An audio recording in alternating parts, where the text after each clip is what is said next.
Assalamualaikum warahmatullahi wabarakatuh. Perkenalkan, nama saya Maulidatul Aulia dari kelas 1F dengan NIM 667025134. Di sini saya akan membahas salah satu jurnal Bung Yebi yang judulnya itu Kontestasi Kuasa Kepemimpinan Formal dengan Informal dalam Kebijakan Publik dan Politik Keseharian. Jurnal ini membahas bagaimana kekuasaan pemimpin formal yaitu kepala desa, dan ada pemimpin informalnya yaitu Abah Olet, yaitu sebagai figur adat yang saling berinteraksi, berkompetisi, dan bahkan mereka tuh melakukan negosiasi untuk menentukan suatu kebijakan politik dan dan mereka tuh bernegosiasi dalam praktik politik sehari-hari yang ada di Kampung Adat Gurado, Kabupaten Lebak. Melalui metode kualitatif dan wawancara mendalam ataupun observasi partisipatif dan dokumentasi, penulis itu menemukan bahwa kedua jenis kepemimpinan tersebut itu tidak berjalan secara terpisah, tetapi justru penulis menemukan bahwa dua kepemimpinan tersebut itu saling memengaruhi dalam pengambilan keputusan. Nah, kepala desa juga memiliki legitimasi administratif dari negara, tetapi pemimpin adat juga memiliki legitimasi moral dan kultural yang justru lebih didengar oleh masyarakat. Akibatnya, setiap kebijakan desa tuh seringkali tidak bisa dijalankan secara sepihak. Jadi pemimpin formal di sini tuh harus berkomunikasi, harus bernegosiasi dengan pemimpin adat agar bisa diterima kebijakannya oleh para warga. Di sisi lain, pemimpin informal juga memanfaatkan struktur formal untuk memperkuat posisi sosial dan pelestarian tradisi. Jurnal ini menunjukkan bahwa dinamika kekuasaan di tingkat lokal bukan hanya persoalan hierarki, tetapi juga merupakan kontestasi yang fleksibel, cair, dan sangat dipengaruhi oleh norma dan adat serta kebutuhan politik masyarakat setempat. Baik, di sini saya akan mereview 5 jurnal internasional.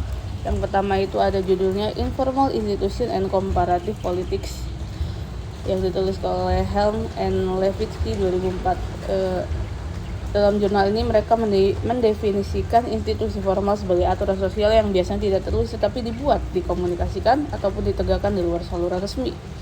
Mereka memperkenalkan 4 tipologi saluran di luar saluran resmi, yaitu ada akomodatif, bersaing, substitusi, dan jurnal ini membahas 2 isu penting yang sering diabaikan. Yang pertama itu mengapa institusi formal muncul, dan kemudian bagaimana stabilitas dan perubahan dari institusi tersebut. Mereka juga menemukan tantangan metodologis dalam penelitian institusi formal. Yang pertama itu ada sulitnya identifikasi, pengukuran, dan perbandingan antar konteks. Kemudian yang kedua itu ada jurnal yang berjudul Countries Institution, Traditional Leaders and Land Access and Control yang ditulis oleh Bennett and Ainsley and Davis pada tahun 2013. Jurnal ini fokus pada komunitas di Eastern Cape, Afrika Selatan, dan menunjukkan bahwa pemimpin tradisional seperti kepala suku tuh masih memiliki wewenang yang lebih besar kepada di dalam alokasi lahan, meskipun di situ ada institusi formal.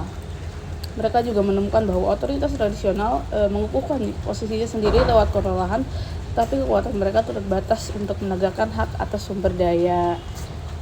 Kemudian institusi antara tradisional dengan lembaga negara tuh tidak selalu harmonis.